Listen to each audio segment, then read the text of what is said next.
Assalamualaikum warahmatullahi wabarakatuh. Bil iktifa wal ikhtisar yang saya hormati penyelenggara, para narasumber sesi kali ini serta seluruh para audien. Masih semangat kita ya? Masih semangat. Semoga jasa semangat dalam artian semangat belajar menyimak, belajar menafsir, dan belajar menanyakan dengan baik, begitu ya. Kali ini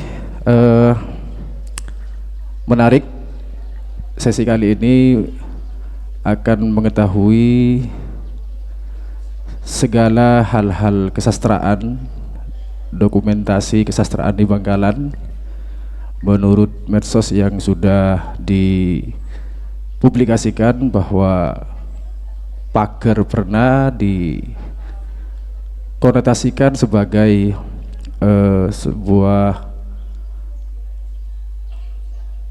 halaman sastra Bangkalan yang akan dikupas oleh para narasumber yang insyaallah sudah mengenal ya. Di antaranya ada Bapak Dr. Buhri SS. Tepuk tangan untuk dosen kita. Juga ada Bapak Buyung Pambudi, novelis satu-satunya di Bangkalan. Tepuk tangan untuk dosen kita juga. Dan salah satu jurnalis sastra, insyaallah masih satu-satunya penulis perempuan yang eksis ya, yaitu Mbak Ina. Nah, nama-namanya dipanggil, silahkan untuk maju ke depan. Monggo.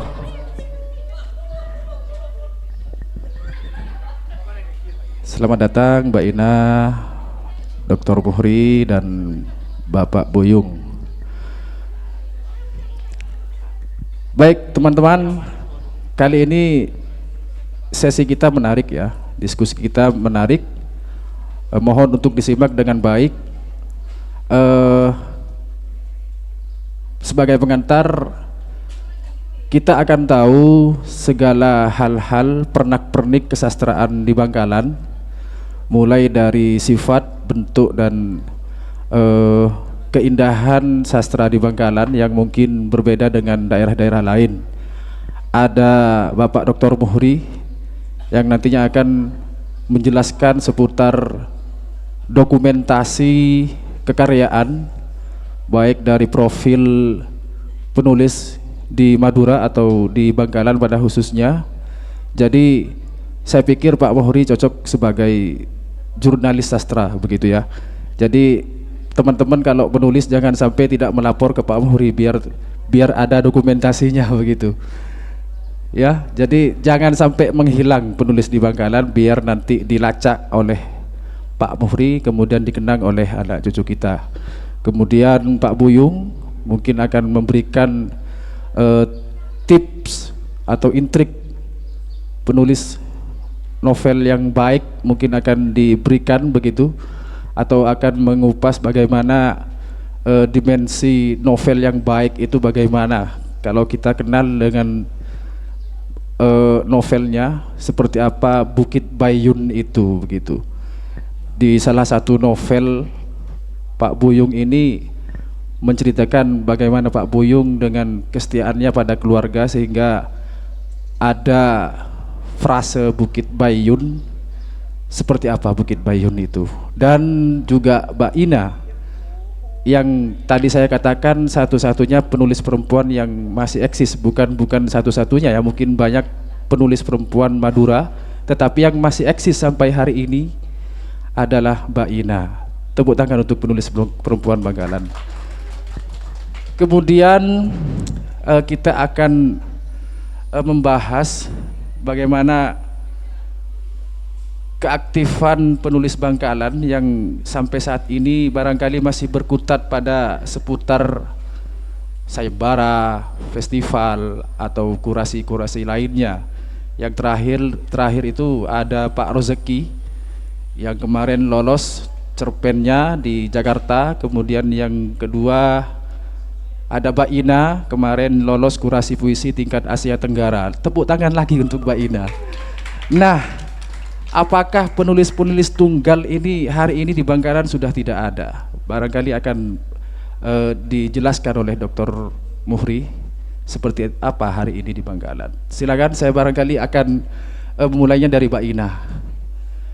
Apa iya perempuan satu-satunya di Bangkalan masih Mbak Ina begitu? Monggo Mbak Ina. Tepuk tangan dulu untuk Mbak Ina. Perempuan soalnya, dari kita hormati dengan kedahuluannya.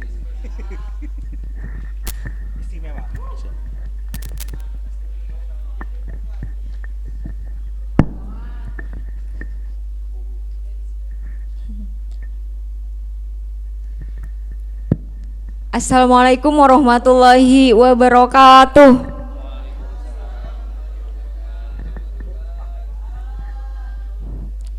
Masih semangat teman-teman?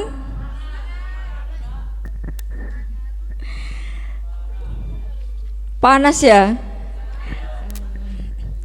Oke, dari tadi saya lihat dari sana teman-teman semangat sekali ya, mendengarkan proses kreatif dari teman-teman Kak Fendi dan Kak Matroni ya.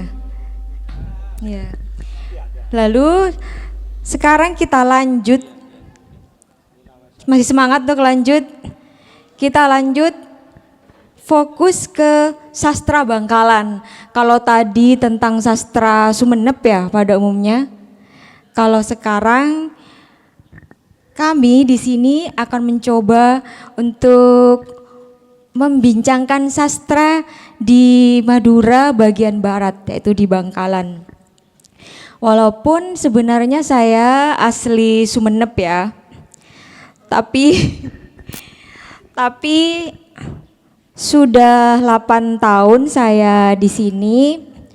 Mungkin mungkin pemahamannya kurang tentang Bangkalan, menerangkan tentang sastra di Bangkalan, tapi saya akan mencoba untuk masuk ke ruang sastra dari pengalaman yang saya tempuh selama berada di Bangkalan. Awalnya saya mau cerita dulu ya. Saya di Bangkalan itu sejak 2017. Nah, pada saat itu saya bingung awalnya karena di sini tuh baru bagi saya. Ada kegiatan sastra atau tidak atau apa, dulu saya bingung. Terus ada seorang teman yang mengenalkan saya pada komunitas masyarakat lumpur waktu itu. Nah, pada saat itu saya merasa punya saudara di sini. Saya merasa punya saudara, saya merasa punya teman, dan saya merasa di sini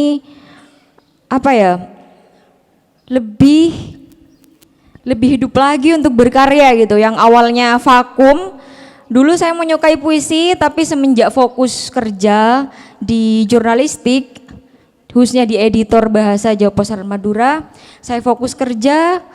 Terus setelah saya gabung di komunitas lumpur, akhirnya keinginan saya dalam menulis puisi terutama itu tumbuh kembali. Dan itu berkat komunitas masyarakat lumpur ya. Nah, di sini kalau berbicara perkembangan sastra, di sini temanya perkembangan sastra ya teman-teman, perkembangan sastra Bangkalan. Di sini tentu banyak hal, banyak aspek ya. Misalnya dari segi periodisasi sastra itu sendiri. Dan mungkin itu tidak bisa saya menjelaskan karena dengan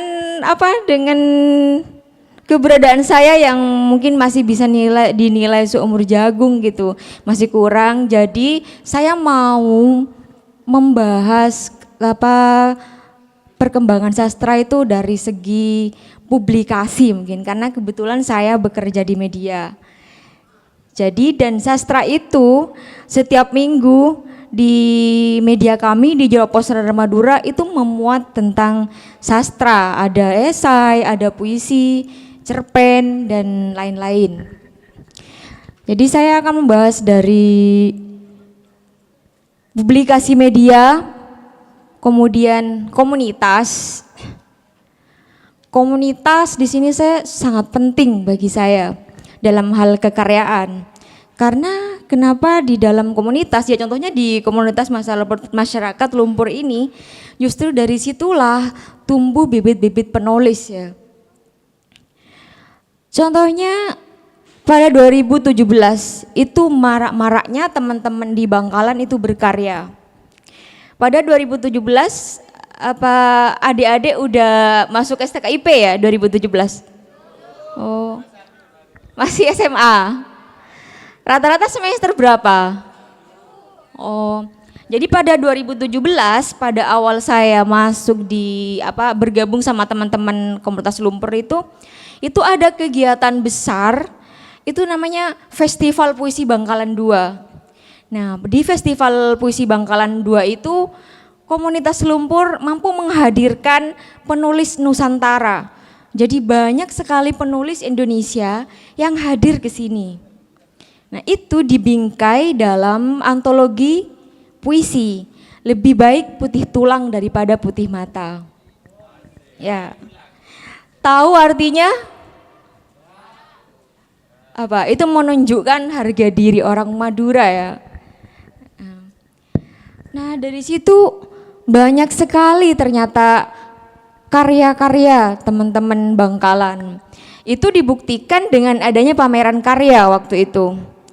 Jadi dari teman-teman Bangkalan itu semuanya ternyata menulis buku. Ada yang, tapi yang lebih dominan itu puisi.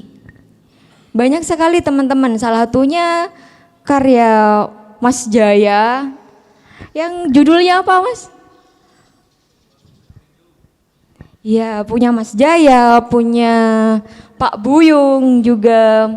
Punya dari semua anggota teman-teman masyarakat Lumpur itu memiliki buku di situ dan di situ dipamerkan di acara Festival Puisi Bangkalan 2. Lalu pada 2018 juga ada antologi puisi yang di situ memuat karya-karya guru. Jadi fokusnya itu ke guru.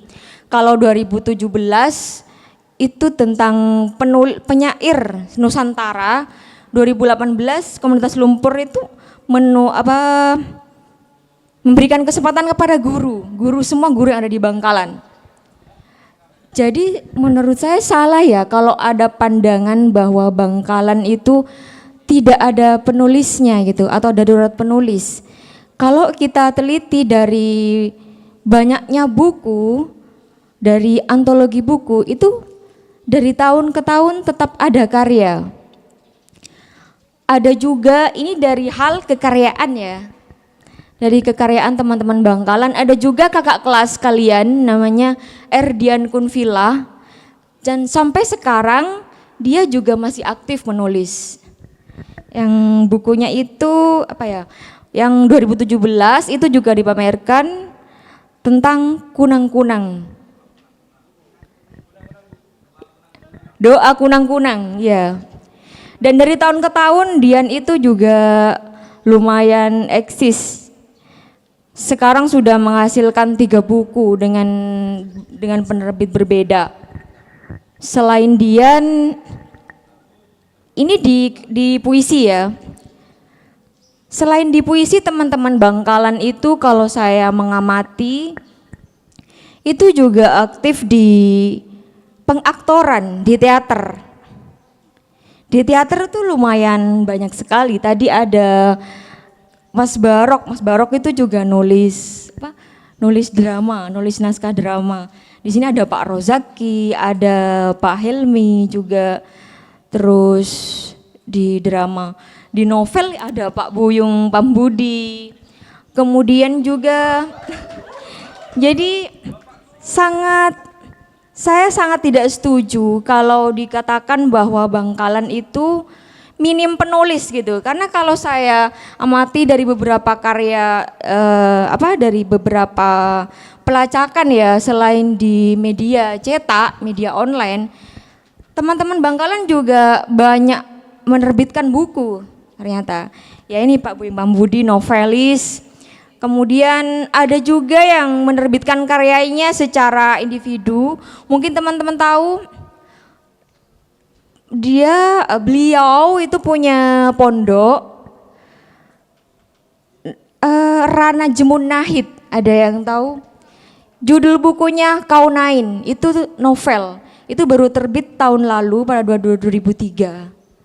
Kemudian selain Rana Jemun Nahid, itu juga ada novelis juga, Mas Arung Wardana El Hafifi, ada yang tahu? Iya, itu juga asli Bangkalan dan karyanya juga kompleks. Selain fokus di drama, dia juga nulis novel seperti itu. Selain Mas Arung juga ada Nike. Ada Mbak Nike, ada yang kenal Mbak Nike tentunya ya.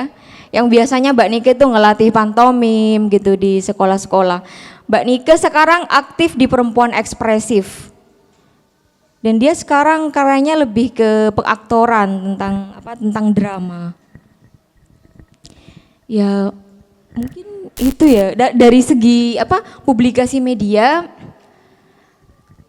Memang tidak seluruhnya teman-teman Bangkalan itu menulis, tapi ada ya, bukan tidak ada. Kalau dilihat dari perkembangan sastra di Bangkalan itu dari segi publikasi ada, karena salah satu parameter seseorang menulis gitu, ada tidaknya seorang penulis itu juga indikatornya dilihat dari media ya tentunya. Bisa media cetak, media online, terus juga media sosial yang sekarang lagi ngetren, bisa dilihat di TikTok misalnya, Instagram, YouTube gitu ya. Kalau saya mengamati teman-teman Bangkalan karyanya itu kompleks ternyata. Jadi selain fokus di kepenulisan seperti puisi, cerpen, apalagi drama, misalnya esai gitu yang terbit di media, teman-teman Bangkalan itu juga banyak berkecimpung di perfilman. Kalau saya lihat di perfilman, di seni rupa gitu. Jadi saya melihat Bangkalan itu kompleks, di seni rupa ada, di perfilman ada, di musik ada, di musikalisasi ada, dan itu bisa ditandai juga dengan adanya beberapa, kalau lihat di internet misalnya beberapa festival yang dilaksanakan tingkat Jatim atau tingkat nasional, itu beberapa juaranya itu selalu Bangkalan gitu, beberapa SMA di Bangkalan. Nah, dengan adanya itu tidak bisa dimungkiri bahwa itu adalah bibit-bibit dari seorang penulis atau dari seorang sastrawan ya, kayak gitu. Cuma mungkin teman-teman media bagi teman-teman di Bangkalan itu tidak jadi parameter utama. Teman-teman, kalau saya mengamati dari 4 kabupaten yang ada di Madura, dari Sumeneb, Pamekasan, Sampang, dan Bangkalan, nah 3-tiganya itu karyanya bisa dilacak di media setiap minggu. Ya bisa di media lokal, Radar Madura, Kabar Madura, atau bahkan sampai nasional seperti Kompas, Tempo gitu, Jawa Pos. Tapi khusus Bangkalan ini menurut saya unik, karena teman-teman di Bangkalan kadang lebih teman-teman di Bangkalan itu tidak semua karyanya tuh dipublikasikan di media, tapi mereka berkarya. Mereka bukan tidak berkarya, mereka berkarya tapi lebih memilih menerbitkan buku. Jadi karyanya itu dijadikan buku, diterbitkan secara pribadi gitu, secara indie. Saya melihat seperti itu. Karena beberapa ya gitu. Ada juga kakak kelas kalian namanya Yuni Kartikasari. Dia juga menulis puisi, ada yang judulnya Cupang Bulan.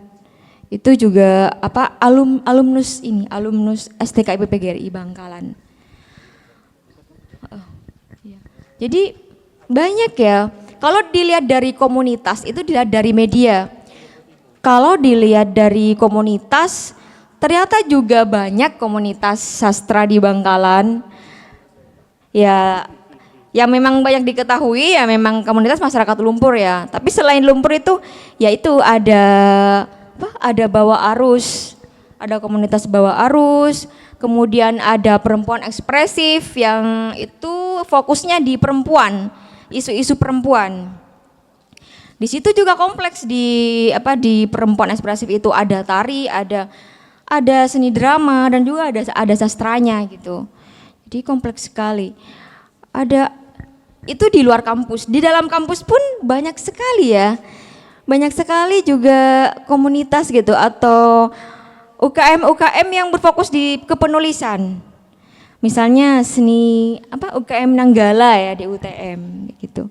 Jadi tidak ada alasan saya tidak menyetujui kalau di Bangkalan itu misalnya dianggap tidak ada penulis gitu karena tidak dipublikasikan di media, tidak. Karena kalau saya membaca atau dekat teman-teman, banyak teman-teman Bangkalan yang berkarya sesuai dengan memang minat masing-masing gitu, sesuai dengan bakat masing-masing.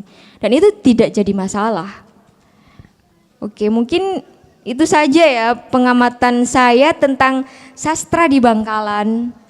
Sependek pemahaman saya selama saya bersinggungan langsung dengan teman-teman atau komunitas yang ada di Bangkalan.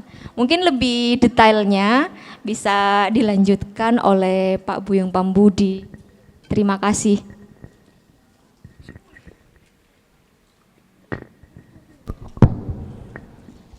Kok sebentar Mbak Ina? Ya, secara periodisasi apa yang dijelaskan oleh Mbak Ina setelah mereka semua lalu siapa begitu ya. Artinya menuntut kita yang hadir di sini teman-teman, silakan keluarkan yang sudah disimpan di my dokumen gitu, yang di HP. Jangan malu atau jangan ragu untuk mengeksplor, paling tidak mempublikasikan, apalagi diterbitkan gitu. Lalu saya tanyakan hari ini sudah belum gitu ya. Kita mengoret pena sudah enggak gitu ya? Belum. Percuma hadir ke sini.